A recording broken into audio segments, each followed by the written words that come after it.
All right. What's up, everybody? We are live here on Twitch and recording episode 5 of the Games Reloaded podcast. So thank you again to everybody that is joining us, who is watching us live on Twitch right now, or for those of you that are listening to this on podcasting services such as iTunes, Google Play, Stitcher, YouTube, whatever it is. And for this week, I am joined by, once again, Brian, a.k.a. Professor B. What's going on, Brian? Not much. Happy to be here yet again. It's just so happy to be here. Yeah.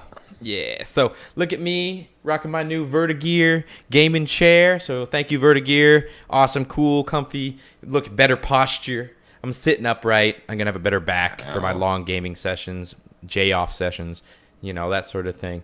And then drinking a balls. Look at this fucking throwback. So it got me some caffeine here to help with the kickoff to make this a great podcast. But anyway. You just talk like that the whole time. I should talk like that the whole time. That would be dangerous in many, many different ways. But, of course, thank you again. That is everybody that is watching right now live on Twitch. So feel free to jump into the chat, say what's up, and engage in the conversation. We want to make this conversational and submit any other news or topics that you may think or questions. So without further ado, Brian, what's going on in your world in gaming? What you've been playing lately, and, you know, what you doing? I feel like a bit of a boring person, I guess, because nothing's changed. I'm still just playing Overwatch basically every day, at least for an hour, if not more. Again, on this recent Saturday, didn't really do much except play Overwatch for a good majority of the day. Pokemon Go is still there. It's definitely died back a little bit. I think that's partially just because of how hot it is out right now. That if I do go out, then it needs to be like almost 9 o'clock before I can go outside, walk around a bit. Back when it was its peak, it was still hot, but after I was finished with work, I would still walk around for a good 30 minutes or so and trying to get something that way, but there's no way that's happening now. So that's died back a little bit. I think also... I think it was kind of inevitable that it was going to be coming that way, just because right now it's very frustrating because the nearby stuff is just completely broken. So the whole aspect of like catching your Pokemon is just basically completely gone unless you use some sort of assist, like there's Twitters that give locations, or there's apps right now that can give locations. But overall, it's kind of lost it a little bit that way. And then, you know, just walking around for eggs is great and all, but when you hatch 4 eggs in a row and they're all Weedles and Caterpies, you're like, all right. So like I said, mainly right now it's still been Overwatch. I don't think I've plugged in any other game in the last like almost 3 or 4 weeks probably, at least on my PlayStation. So no, fair enough. No, and you know, not much has changed with me as well. It's been a kind of chaotic, busy week, and couple weeks actually for just me and everything that's going on. So a little bit more of The Witcher, as always, because The Witcher is necessary to keep slowly burning at that and making sure that you don't fall too far behind. And then of Overwatch, I think we streamed it every single day this past weekend. I think that's literally what we did on Twitch every single day this past weekend, which, you know, nothing wrong with that. Just it has that addictive feel. Get a group of people online. It's just where we have a lot of fun. A little bit of Pokemon Go here and there, like you said, but it's kind of falling off the map a little bit in regards to it's just so much is broken with it, and you know there's only so much you can really do in it where it doesn't become redundant. So you know they're gonna have to do some content updates pretty soon to keep people engaged, especially with the high numbers they were having. But yeah, I still don't think it's falling off a map like most mobile apps / games do. But you know, no big deal there. And other than that, I really haven't played anything other than that either. I keep staring at Severed on PS Vita. I really want to make sure I download, or I already have it downloaded. I want to dive into that soon. I bought it, downloaded it. Want to get much further into that, give some Vita love out there as well, because there's some good games and more content coming for the Vita down the line here. So got to keep that thing fresh. It's kind of having its second life. It seems like that there's no AAA titles, but there's all these kind of highly regarded, indie titles or whatnot, or smaller titles that seem to be coming out for it. And Vita Island seems to be alive pretty well right now. Yeah, no, there's still a lot of good stuff rocking and rolling there, which is nice. So you can't really complain with that. But other than that, just looking forward to the barrage of games that will be coming out in the coming weeks, especially in about a month. Shit just starts to hit the fan about halfway through August, and then it's just straight up from September to December, fucking chaos. So right now is a slow period when it comes to news, releases, everything like that. But there's nothing wrong with that. So it's a good old slow J. Oh, yeah, slow J. But as we transition and move into the topic of upcoming games and releases, there's just a couple games that I'm going to call out this week that are releasing just because it's been getting a lot of press and all that good stuff. But first is Headlander, which you might have seen this. It's coming out on pretty much everything, PS4, Xbox One, PC. Unique title, I believe this is a Tim Schafer game. Or at least he's been talking about it and promoting it a lot. Sorry, I haven't played it, haven't gotten deep into it, so I don't really know much about it. But once again, a lot of people are talking about it. So Headlander, it's got some pretty decent reviews. And then, of course, also releasing today, We Happy Few, which I'm actually very intrigued about. I might look into getting it. We'll see. It might be something we're streaming. Be kind of cool there. Now, you guys probably are wondering what is We Happy Few. Xbox had it on their stage during their E3 press conference. Looks pretty neat. Very just neat art style. It seems like it's a horror story, but it's back during what time period did I read about it? I totally forget. I'm totally spacing on it right now. Maybe you remember, but it's a horror story, but it's fucking creepy as shit. No, I haven't paid attention to it since they showed it off at E3, and I was intrigued by it definitely when they showed it off from E3, and it's something that maybe because whenever I get back, I'll have a couple extra weeks of I'll have quite a bit more time on my hands than I'm not even going to bring my Xbox back. So I don't know. I mean, is it coming to PC? I guess is the question too. Yeah, I believe it's PC and Xbox One, and I'm not 100% sure, but I think it's in early access is technically what they're deeming it, which I don't know what the fuck that's supposed to mean anymore. Is that a full game? Is it not a full game? What does that mean on console?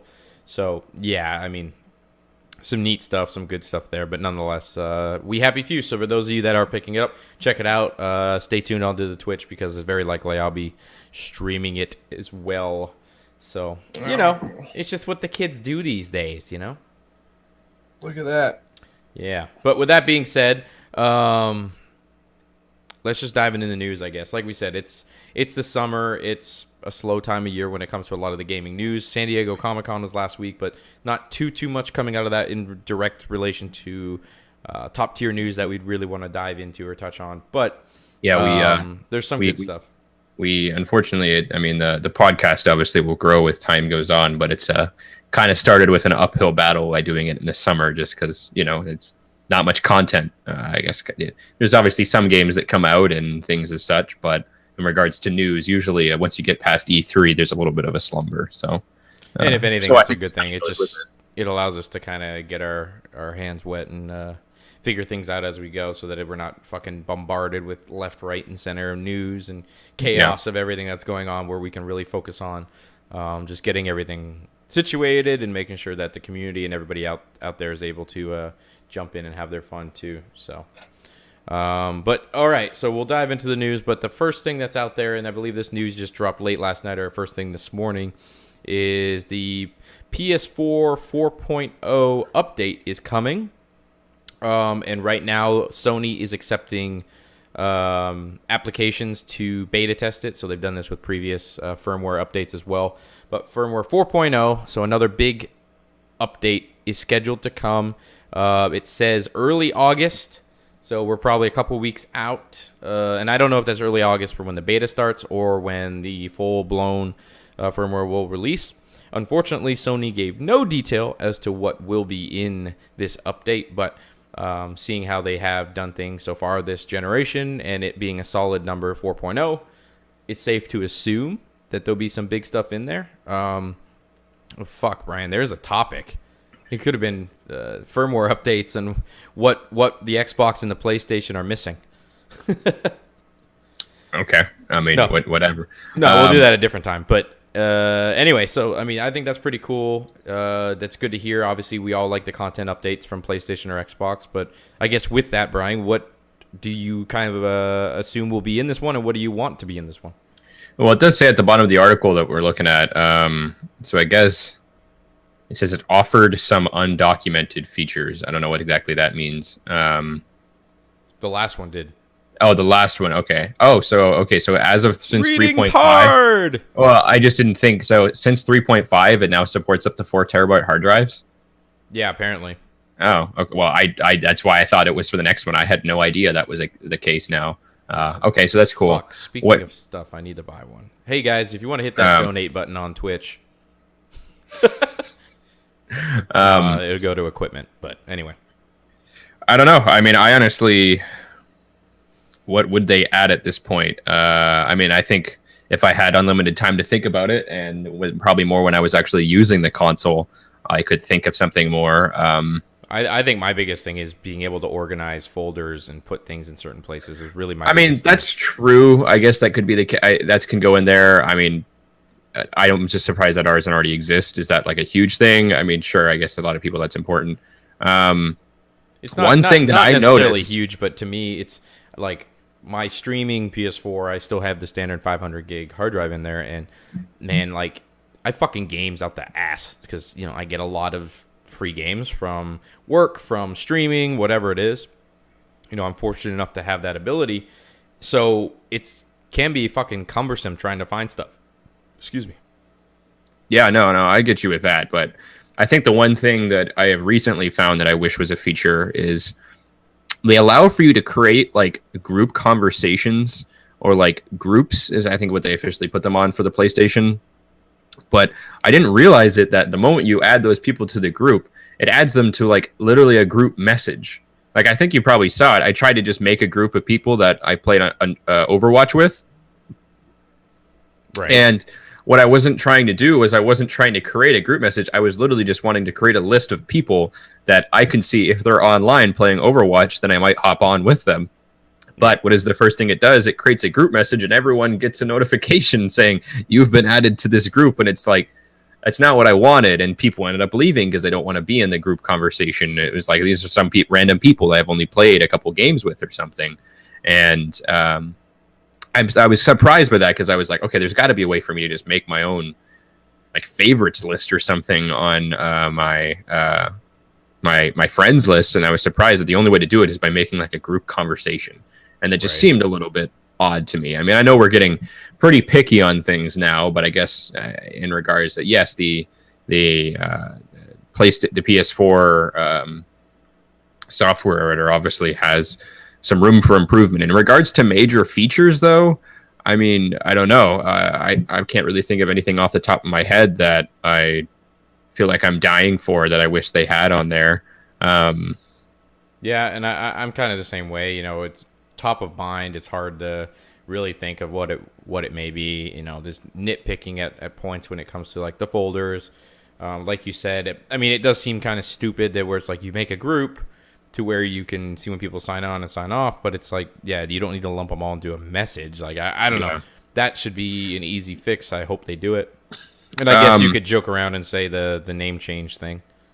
One thing too, I wish that like the Xbox has it now. I mean, I guess they're kind of two different directions. So obviously the Xbox, you can't really change out the hard drive, but you can add external hard drives to the USB port. And the PlayStation, you can only change out the hard drive. You can't put on an external hard drive. I mean, I guess I would like the best of both worlds that allows you to change it and add one on, I guess, if you needed to. But I'm assuming the limitations are probably the PS4 probably can't do it because it doesn't have a USB 3.0 slot. Yeah, that would be my guess. But I mean, I like the simplicity of being able to just swap out the internals. So if anything, it's probably a good thing. I would argue that's the argument against it is it's not simple. I mean, I know the process is true. Not difficult, but if you have a 11-year-old kid, he's going to screw something up probably if he tries to do that. But I think the simplest thing is buy an external hard drive and plug it in the back. But I do enjoy having the option of changing out the internal hard drive because I don't want to carry around an external hard drive. Not that I move my PlayStation much, but to have one sitting behind it or something is just not the nicest or the most convenient thing. But I think in simplicity, the external hard drive definitely takes that. Right. No, totally. And I think that's, very valid stuff. But I mean, 4.0, hopefully there's some just new out of the box type of left field type stuff. So we shall see. All right, Brian, I'll let you kind of run with this next one. But so we talked about it last time, how Nintendo stock was climbing, going crazy. It was all great because of Pokemon Go. Well, just recently it crashed. And when it crashed, I'm talking like 17% or whatever the hell it is. So, Brian, you have a bit more insight into what that actually means and what that does, but Yeah, I mean, even the article that you've pulled up here kind of sensationalized it in sort of the wrong way. So yeah, I mean, obviously, whenever the craziness went around and people were downloading the game like crazy like that, the stock of it went through the roof. I think it was actually one of the biggest jumps in history of a single company in like a specific amount of time. It actually was at one point, I don't know if it still is the case now, but Nintendo was bigger than Sony, and that hadn't happened in a long time. But basically what happened was it dropped 18%, which is the maximum allowed in a single day, I guess is what the case is, because, I mean, this GameSpot article kind of is going for the sensationalized head form here. They're saying it appears many investors either ignored or simply unaware of Nintendo's involvement with Pokemon Go. I can guarantee you that was not the case. I mean, you can Google it, and it's very simple to see how much Nintendo actually has the case on here. And what someone actually explained, what probably the real mistake is that when people were looking at profit outputs of Nintendo, like their year-to-year profits were insanely huge over what they were previous. And so when people saw those profit listings, they were like, oh my goodness, their profits are already crazy high for this year, and they're only going to get even bigger once they add in this estimation of Pokemon Go for how big it is. Well, it was, I think it was yesterday, someone at Nintendo finally came out and said, oh, wait, no, our profit estimates already include profits from Pokemon Go. So everyone was now like, oh, okay, well, they're not actually going to they're still going to make a ton of money, but in regards to profit estimations, people thought it was going to be even bigger than what Nintendo was originally expecting. But no, they already included this Pokemon Go sensation into their profit estimates. So I think a lot of people backed out once they heard that was the case. Yeah, that and the fact that, I don't think a lot of people. I think a lot of people really were daft. They jumped on the bandwagon and they weren't really probably responsible with understanding that Nintendo does not outright own the Pokemon company, so they only get a percentage from the Pokemon company, and then the Pokemon company's only licensing out the brand to Niantic. So it's the money trail and the percentage of money that they're actually making from it is probably not as high as most people were expecting. Still a lot of money, but in retrospect. I'm just saying, I think in regards to being 18% of a stock, sure, there probably were some actual just small random people that actually did go out and buy some shares of it because they thought it was going to go up, and maybe people didn't do their research. But I'm meaning in regards to if there were actual big investors that pumped in a lot of money into this, I'm assuming the reason, and I think the real reason why, is because they were kind of misled in regards to profit estimations. Right. So, well, anyway, Pokemon Go is still a thing. People are talking about it and all that good stuff. We forgot to add it to the list, but keeping it with Nintendo, a lot of Nintendo NX stuff actually leaked today about it being kind of what a lot of people were predicting and fearing, but also some people were excited for, is that it really is a portable console with detachable controllers. So, Brian, I know you read a little bit more into that. We're probably reading different articles too, but what are your thoughts on that? I mean, it's a rumor. This is almost exactly what I expected they were going to do. I knew. I didn't know, but I was really going to be surprised if Nintendo actually, for once, sat down and produced a television screen, just no gimmick, no something to it, console that was just a box that played games, like more or less like the PlayStation or the Xbox. And I know they have extra features, but in regards to that, the box sits there, it plugs into your TV, there's a controller, and that's basically it. So I was going to be absolutely astounded if that's actually what they did. So this doesn't really come to a surprise to me. What about using cartridges? I mean, it makes sense. I mean, in regards to like any sort of handheld, of course, that's what they should use. I mean, any sort of disc, if they're going to make it portable, not doing a cartridge is just completely insane. Like I know the PSP tried to do something cool with the UMDs, but it's just you shouldn't do that if you're having a cartridge, just because any sort of moving object with that handheld is just a terrible idea. And in regards to like, sure, if it was when the PSP was out, to get like a memory stick that could contain 32 gigabytes, let alone even 16 gigabytes, was hugely expensive. Now I'm sure like Nintendo will have a way to purchase 64 gigabyte memory sticks for probably something like $3. So it's not like it's going to cost them more to get those the memory sticks that they're going to plug into these cartridges. So it's not like memory costs more in a cartridge wise now than it does in a disc.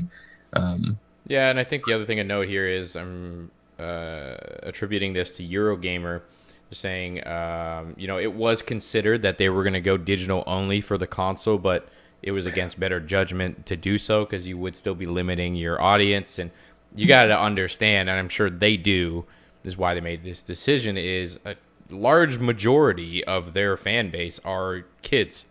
And parents aren't going to trust kids on digital downloads, giving them a credit card, hacking, whatever it is. And, cartridges are very easy to manage. They're probably much more durable than obviously anything disc-based, especially when it comes to being portable. So I think it makes sense from that aspect. It's interesting to see, though, because, the reports are all over the place with this thing. We're saying it's not very powerful. And when I say not very powerful, it's not as powerful as the PS4, which is approaching being 3 years old, which in technology world is a long time. So, but it is portable, and their bread and butter is portable. The 3DS is, where their largest market share of money and consumer base is versus the Wii U. So kind of having this hybrid console, I think, makes sense. I mean, if they can, but to me, if it's underpowered, then how are you going to convince third parties to once again port your major titles like your Assassin's Creeds, your Call of Duties, your whatever over to this thing? And okay, you say, okay, well, that's not what it's for. It's like, well, you say that, but look at the Wii U. I know we've talked about this before, but I don't know. I mean, that's a lot of unknowns, but it also seems smart to where it's like, yeah, you know what? I kind of would enjoy playing the new Zelda at home, but knowing that I could like literally bring that to the office with me and not do work is pretty kind of cool at the same time. No, and I think like again, we shouldn't be making any assumptions until obviously we see what the specs are on this thing. And I don't think when I read it wasn't like, oh no, it's not like it's going to be 8 steps below the PS4. I just heard it's going to be slightly less good than what the PS4 currently can produce. Which if you put into that spec, that's what the Xbox One can do, is just slightly less than what the PS4 can do. So I mean, even if that's what the case is, if I could play Rise of the Tomb Raider at Xbox One graphics level on a fucking handheld, that's pretty awesome. I mean, so I wouldn't, like I said, I don't want to think we want to get too many steps ahead of ourselves here just because we don't know anything confirmed at this point. But if this is what they're doing, it's cool. I think it's pretty interesting. It's smart.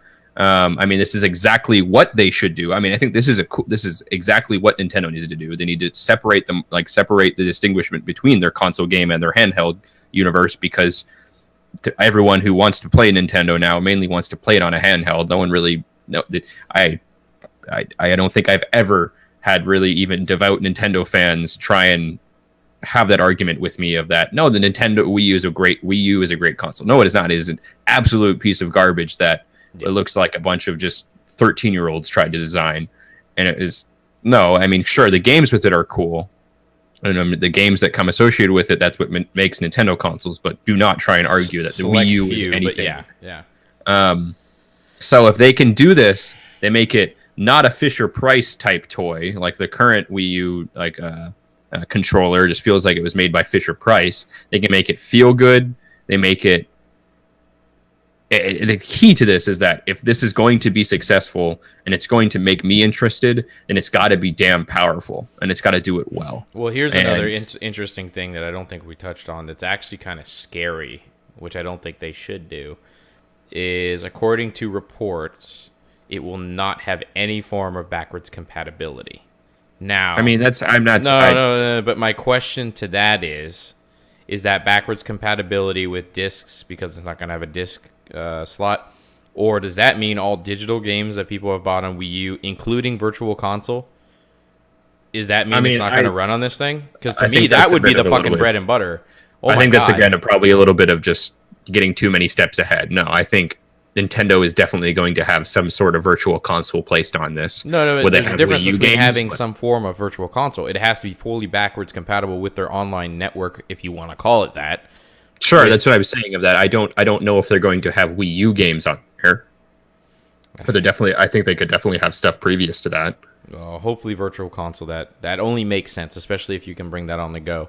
But I don't know. To me, that's a selling point. It should be backwards compatible. I mean, why? For digital the games, PS4 wasn't.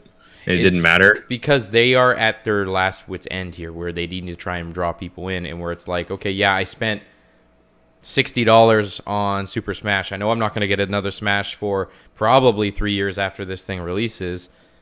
It'd be nice to know I could just quickly play it. Now, obviously not physical based; it'd be digital based only in that regard. But I don't know. I mean, I'm just saying, like, I think that would be a massive selling point that Nintendo could really throw out there and be like, look, guys, like, all your stuff you bought digitally, it's fine. Virtual Console, whatever.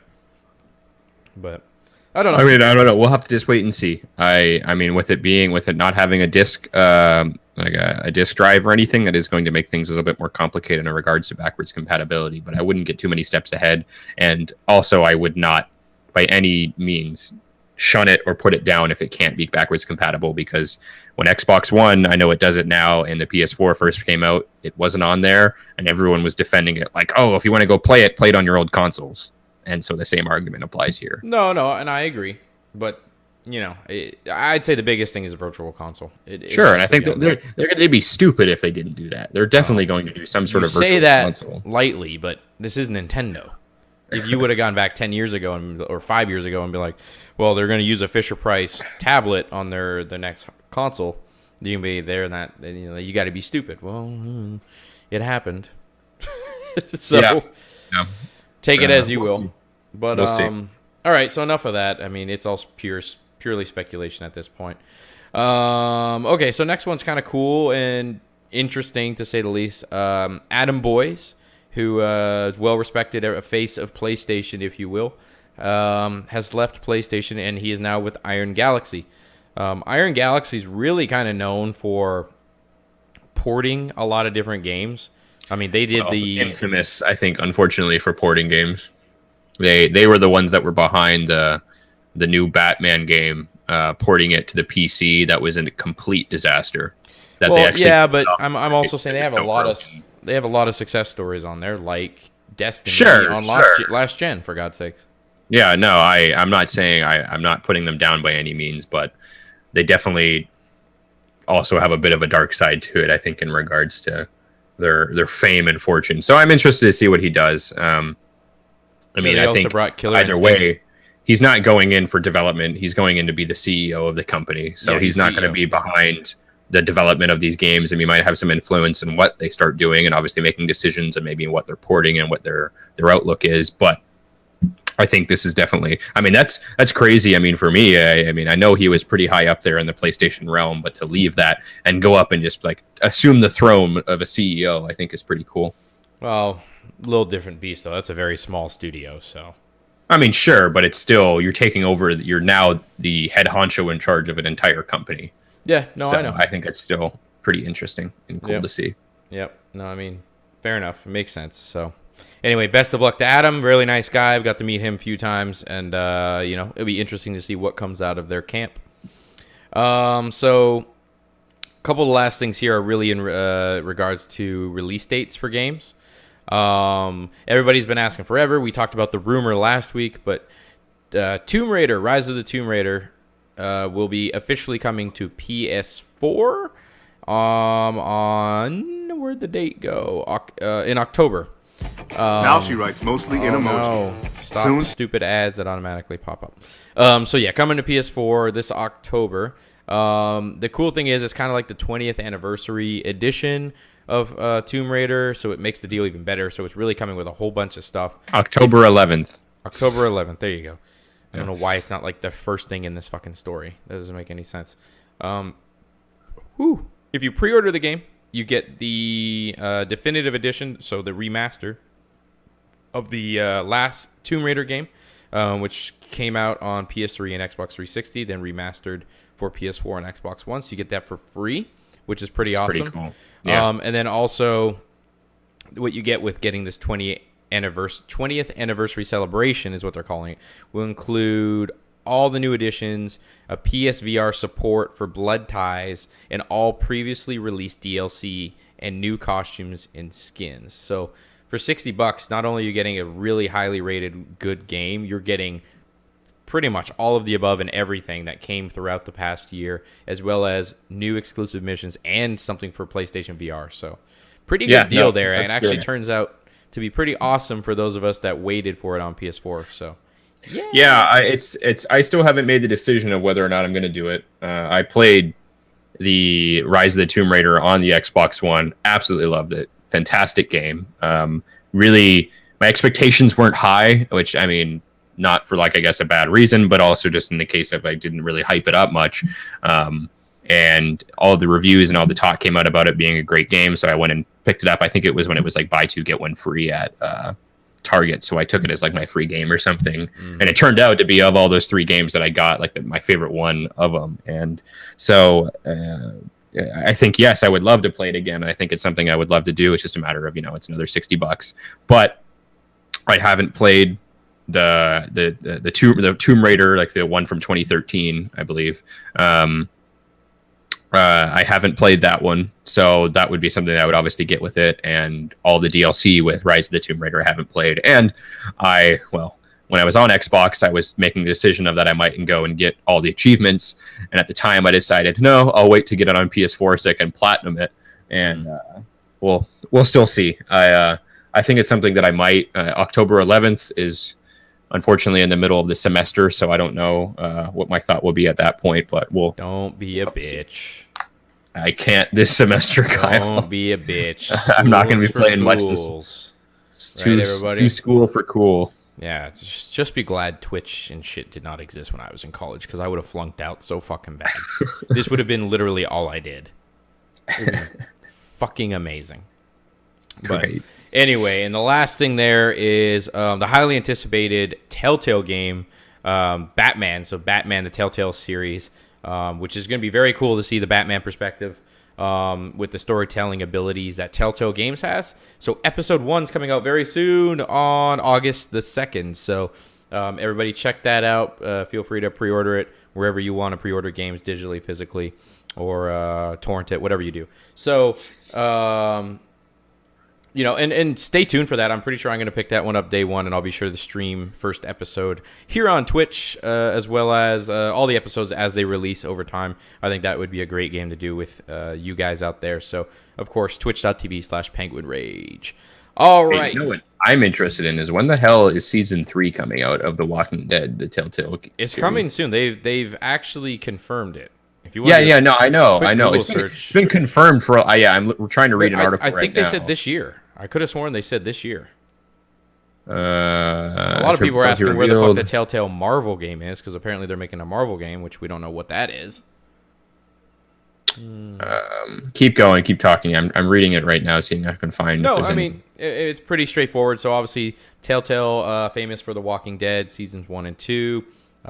They've done it all now. Game of Thrones, Minecraft. I've played the Walking Dead one, season 1. Started season 2, never got to it because I had it on last gen, and then almost done with Game of Thrones. So great, story-driven games. Yeah, it says the 3rd season was confirmed in July 26, 2014. So it was actually exactly 2 years ago today that they confirmed that they were making season 3, and it's the first installment will be released sometime in fall 2016. Yeah. So those were season 1 and 2 was last summer. I picked up both of them. I think PlayStation Store had a sale that they were each like $1.50 or something, and it was literally the best $3 I'd spent all summer. They were fantastic. Absolutely blew my mind how good those games were. No, very good storytelling and series. And I got the Game of Thrones one too. So if anybody's fan of Game of Thrones, definitely worth checking that out as well. Very awesome perspective that's happening while the rest of the Game of Thrones universe is happening. So it's actually very neat. So yeah, Telltale Games, Batman Episode 1. Stay tuned for more. But with that being said, let's transition into today's topic of the show, which Brian came up with this one again. So thank you, Brian, as I adjust my chair. I'm still getting used to this, what the proper posture is going to be. But,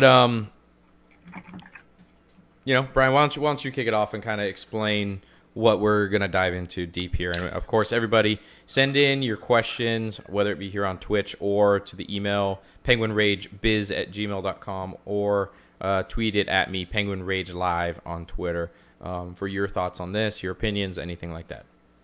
So the question that kind of I'm going with, and it's something that has come up almost actually the last few episodes that we've talked about that I've noticed is, with the question I'm going to ask is like, what are 3 games from like either this current generation, so the Xbox One, PS4, Wii U generation, or last generation, so the 360, PS3, Wii generation, that are still influencing games today? So it's not to say like which are the most popular. So I know like Battlefield, Call of Duty, and maybe you could make that argument that those would still be influential, are the most popular. I'm meaning like in regards to how are we seeing trends of games being made? So, like, I mean, one trend I can say that really isn't applicable, like it's not relevant today, is if you went back to last generation. So if you asked me this question maybe 4 years ago, I could say motion controllers were becoming a huge thing. And so that would have been a huge influence. I don't know if I can think of a specific game that did that really well that helped influence other ones, but that's what I'm trying to get at, is like there was a general trend of where games were going towards. So I'm going to open it to you first, Kyle. You're going to answer first. Okay, well, I mean, I think it's kind of hard because, we had to scramble to really get today's episode off, and we're a day late. So once again, we apologize for that. Just a lot of stuff going on, but, I think top of mind, if you really think from last generation to this generation, games that have been most influential to the industry as a whole, I really don't think there's many so far this generation, Xbox One, PS4, that has, but that's also, you usually don't start to see those games until the second half of a console generation anyway. So that's not a discredit to this generation. It just probably means in the next year or two, you're going to start seeing more of those titles. I think this E3 was really a testament to that you see what's to come with Horizon and God of War and hell, Gears of War. Like, some of these games look to be stepping things up drastically. So I think the 3, if I was going to name 3 to focus on that are going to come from last generation, I might have to say 4, just because, that's the nature of the beast. But actually, it kind of falls into what we just talked about. I think, obviously, one that you might already have on there is Call of Duty 4, Modern Warfare, the first Modern Warfare. It kind of redefined the first-person shooter genre. The way you have the tiered system of having perks within the game. It has your leveling up system, the ability to prestige. A lot of those things you've seen implemented now into the control schemes, the weapon variations, the way the maps interact with each other, just the way multiplayer servers work, where it loads up and you're with everybody and I think that was very, very influential. It was something so just, holy shit, what just happened when that game released, and the world kind of stopped. And now that's why Call of Duty is still, I'm not going to say influential in that regard today, but it's still selling fucking crazy every fucking year. No matter what they do and how much people talk shit, they still sell tens of millions of copies across the board. Yeah. Another one is something that we actually were very much just talking about was Telltale in the first Walking Dead season. I think that one woke a lot of people up, came out of nowhere, from a very emotional, deep, story-driven, does not have to be this typical Uncharted type of linear path story, or the shoot 'em up, fast-paced, this and that. Open world was becoming a thing too. I really think The Walking Dead really opened up the emotional attachment, and you're seeing a lot more games try and open those doors now. Not the same, but the same, like Gone Home, and a lot of these more experiences, if you will, where it's not as highly interactive. So I think that's a huge one up there as well. And then kind of touching on that as well, same regard is, I mentioned the Uncharted, and I think Uncharted kind of bridged that and it started it, but I still truly think The Last of Us has taken parts of what The Walking Dead did with an emotional, story-driven attachment to it. I think it took what Uncharted did with mechanics and having an immaculate environment, musical score, voice acting, really bridging the gap of film or TV, and The Last of Us package that all together to where you're starting to see this theme now where it was all last generation toward the end. People were talking about everything's going to open world games, multiplayer games. Everyone's got to have multiplayer, this multiplayer, that, getting rid of couch co-op. That I think The Last of Us really put it on the people's map that single player story-driven games that have that action, adventure, kind of gritty environment feel to it appeals to people drastically. And I think this past E3 really shows it. You kind of see a lot of those elements in the new God of War, the way it's the interaction between Kratos and his son, the way the environments look and feel. I think you see that with Days Gone, the game from Sony Bend, with the post-apocalyptic zombies, whatever they're calling them. Similar again to Last of Us, just the way it looks and feels. I think a lot of people, and the crafting system too. You can't take the crafting system away from The Last of Us as well. It pulled in RPG elements. The Last of Us was a perfect puzzle where it pulled stuff from all these different aspects of gaming and truly brought it into a fucking perfect experience. And it still has that attachment that digs at you every time you play it. So, I think if I was to narrow it down to 3, that's kind of where I land. Sure, there's many more. And just strictly speaking on console, I know a lot of stuff happened in the PC world in the last few years as well. Yeah, the rise. This is all going to. Mine is just completely limited to console. The PC world's a whole different world in regards to the rise of MOBAs and the dying of MMOs. I think that was that's a huge headline in itself. Yeah. But yeah, so I mean, in regards to mine, the number one I had listed on there, which you gave a lot of the reasons for, so I won't go too deep, is The Last of Us.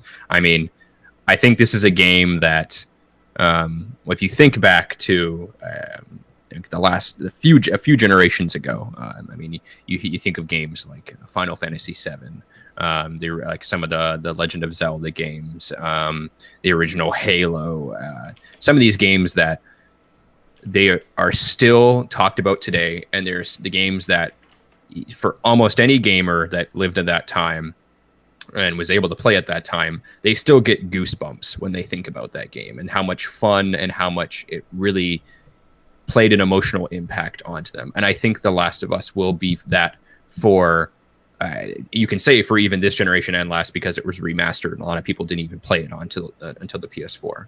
I think that is a game that it can be 20 years from now. There might be at E3, at 2028, there might be whatever company it is that is making the consoles at that time might have Shuhei Yoshida at his old age of 85 years old or whatever, someone from Naughty Dog might walk out and say, we're remaking The Last of Us, because I think that's going to be one of those types of games that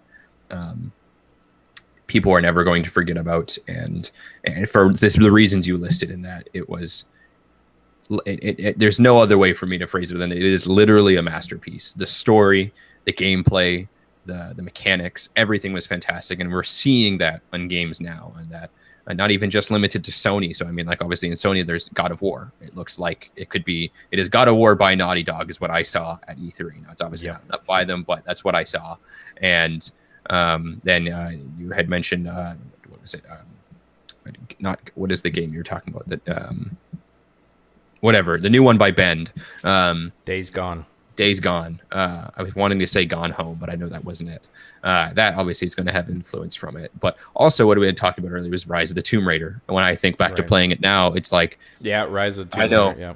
I know Rise of the Tomb Raider and Uncharted, there's always been that whole thing of like, okay, they're just taking from each other, and of course they are. I mean, even the developers admit to it. It's like, yes, of course we look to what works and what doesn't from the other people, and we grow with that.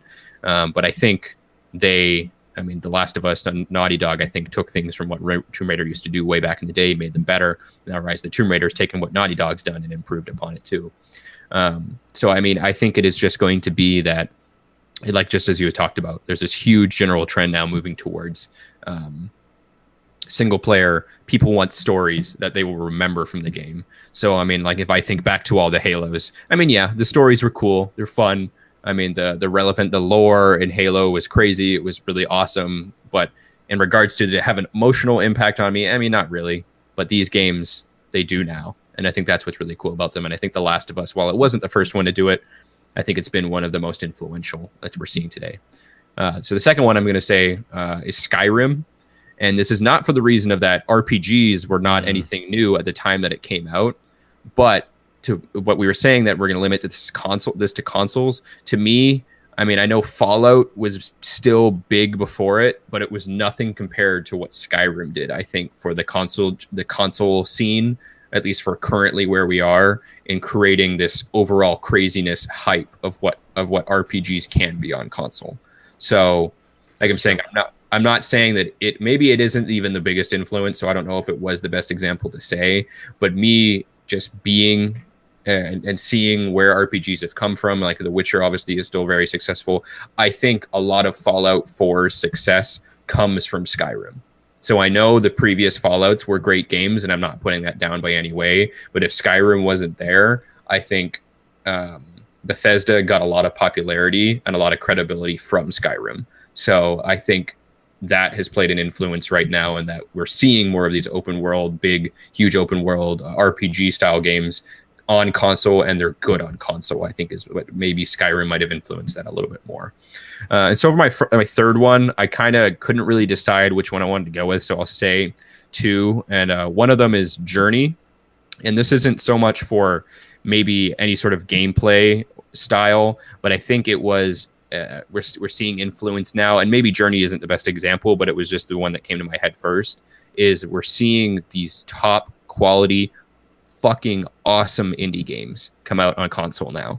Right. And again, maybe, and like I said, maybe Journey, this specifically isn't the best one, but when it came out on PS3, so it's been around for quite a long time.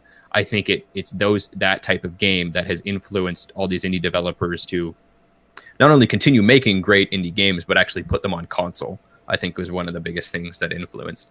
And the other one, so I said, I'm kind of cheating. Yes, I'm going with 4 basically, is Destiny. And again, for the same case of that, this is strictly for console. I know open world MMORPGs have been huge in regards to like the PC basis for a long time. But I feel Destiny was one of the first real big ambitious, I mean, it was $500 million, which is the original budget. This hugely ambitious game. And now I think it's becoming more evident that these type of games can be successful on console, such as I know Overwatch is still the main scene is on PC.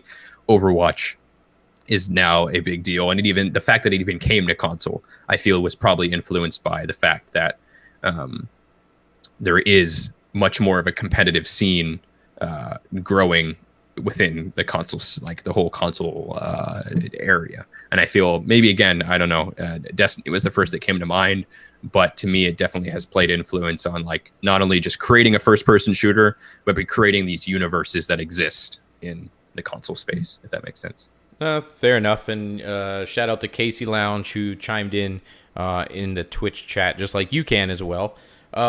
Casey said he disagrees that Skyrim is the reason Fallout 4 was so sought after. Yeah, I don't know if you're also. I was also thinking the same thing, Brian. I think Bethesda really got pulled onto the map, and what made the open world RPG element so popular is obviously they came out with Elder Scrolls Oblivion, which had quite a bit of influence, but it did not rock the world like the way when Fallout 3 came out. Fallout 3 is really the one where everybody was going fucking bonkers about it, still talks about it today and compares Fallout 4 versus Fallout 3. And I think Fallout 3, because they took the IP and made it into something completely different and new in this massive open world environment that we had already known from the Elder Scrolls series with Oblivion and previous installments. But Fallout 3 really is what made that, and that's when they brought in the those systems, what's it called, where it slows down time and you shoot, cannot think of it at the top of my mind right now, but the Fallout 3 is really what I think would be the influential thing for the RPG and the open world on console. See, no, But then they kind of perfected it with Skyrim, and they brought that to a larger world, higher fantasy that more of the RPG worlds and fans really want to know, and they love and they understand. And I think that's what you're not seeing my point, and I'm not in regards to saying like which one. Like I think the diehard Bethesda people are there, and I'm saying in regards to what influenced an open world RPG. Sure, Fallout 3 is still there, but I'm just meaning like what has influenced developers to look towards more of these open world RPG styles. Like, I mean, I disagree with Casey in the case here of that. No, I think Skyrim was what made it successful, and I'm just looking simply at sales numbers. Fallout 3 sold 4.7 million units. Skyrim sold over 21 million. And then where Fallout 4 land? Sorry, I had let me look it up. But no, I see you're going with the trend. I just think Fallout 3 is really what put Fallout on the map, in Bethesda for that matter. Then Skyrim came out and perfected the simulation. Fallout 4, it looks like it's about 12.4 million, so it still hasn't even caught up to Skyrim. Right. And I agree with that 100%. I still think Skyrim would be the most influential thing from an open world RPG thing to really perfect that formula. But what he's saying is Skyrim did not influence Fallout 4. Fallout 4 was really rehashed Fallout 3 with a couple changes. No, I'm not saying that at all. No, I don't think that's the case. I'm just meaning like... Well, when you were talking about it, you did say it that way. I wasn't saying by any stretch of the imagination that I was saying like in regards to gameplay, it didn't do anything. I'm just meaning in regards to open world RPGs, bringing more people into those types of games and encouraging developers to make more. Yes, and that formula of completionism, checkpoints, checkboxes, like going off to do certain things, and then you see a lot of the stuff from like the Ubisoft titles really tie into that as well. So, no, yeah. I agree in that regard. Yeah. So, I don't know. I mean, there's been a ton of very influential games, but I think we're probably forgetting about, lots of different things that have gone on. But yeah, it's funny is most of the ones we did identify and talk about were ones from last generation, the PS3, Xbox 360 era. And the credentials were, once again, guys, from the past generation and the current generation. So, we're not talking PS2, original Xbox, GameCube, anything like that. I mean, I guess you could throw some things with the Wii into the mix, but not really. I don't think so. But it's interesting to see where now we're coming up on 3 years with these current consoles.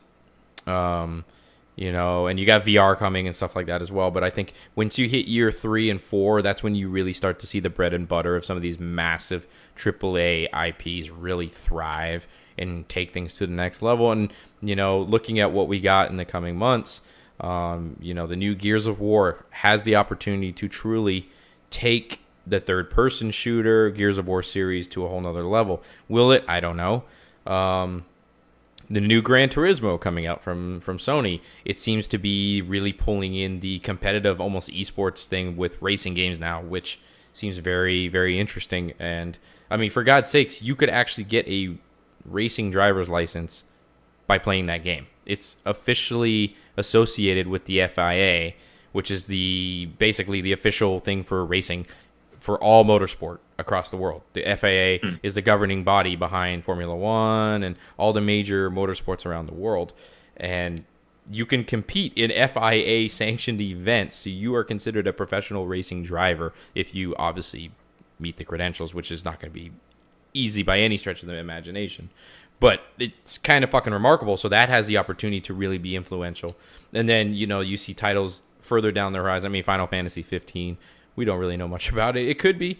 And then Horizon Zero Dawn, I think, has that opportunity too coming early next year. So, yeah. I mean, Jesus. No, I think and wait till, we haven't seen a Rockstar game on this generation. And the case with it is that I think you're very correct in that, like, it almost was worthless to actually even mention, like, say, from current generation, because the whole aspect of, like, what we're seeing of like what is influential right now is that we're still seeing it being influenced. And any game that has come out in the last year or two, even let alone 3 years, I mean, I guess the only one that I had on there that kind of applies is Destiny, but anything that's been in the last year or two, we won't know if it's still being influential because it's only been a year or two. So who knows? Maybe the game that will be influential is here, and maybe it will be that case, but we haven't seen it yet. So. Exactly. So, I mean, I think it's pretty interesting. So, you guys watching on Twitch right now, posted into the channel what games do you think are truly influential that has happened in last generation or this generation, or send an email to penguinragebiz@gmail.com or tweet at me.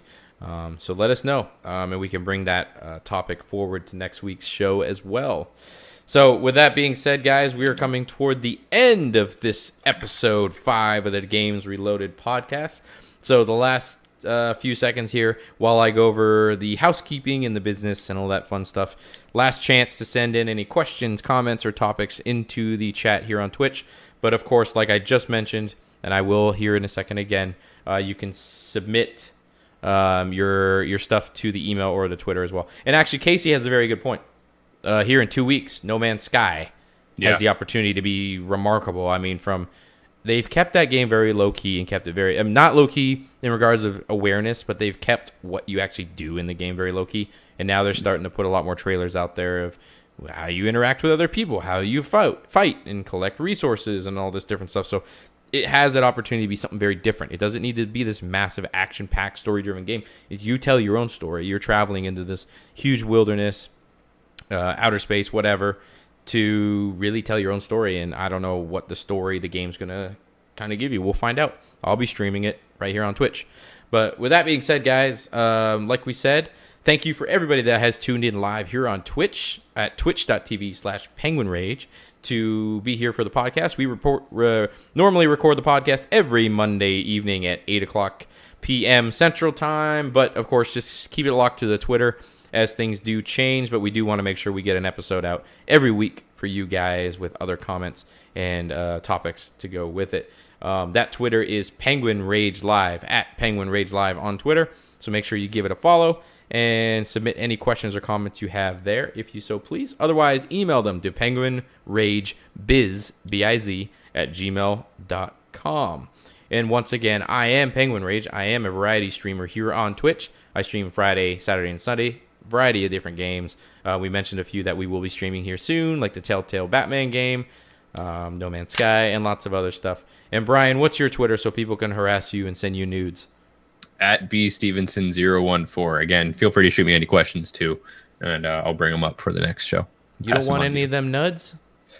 Send the nuds to at Penguin Rage Live. That's where it needs to go. I'm completely down with that, so go for it. I accept all of them, no matter what.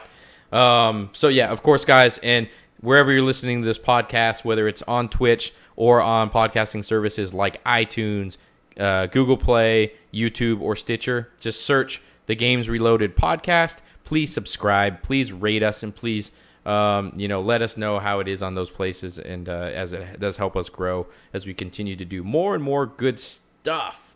So without a further ado, everybody, we're going to wrap up today's episode, and we will be back with another podcast from the Games Reloaded podcast next week, probably on Monday evening. Otherwise, and shout out everybody on Twitch that is watching. No streams on Twitch of gameplay this Friday or Saturday. I will be out of town. I'm actually visiting Brian in Oklahoma. So stay tuned to the Twitter. I'll give you updates on what the status is on when I'll be back. Should be back on Sunday to stream whatever game we want to do. And I'll make sure I send some love to fellow broadcasters and host them so you guys can watch some other great content over the weekend. Casey Lounge, thank you for interacting on the chat and letting us know your thoughts during today's stream, just like anybody else can on twitch.tv/PenguinRage. So thank you, everybody, wherever you are. We love you.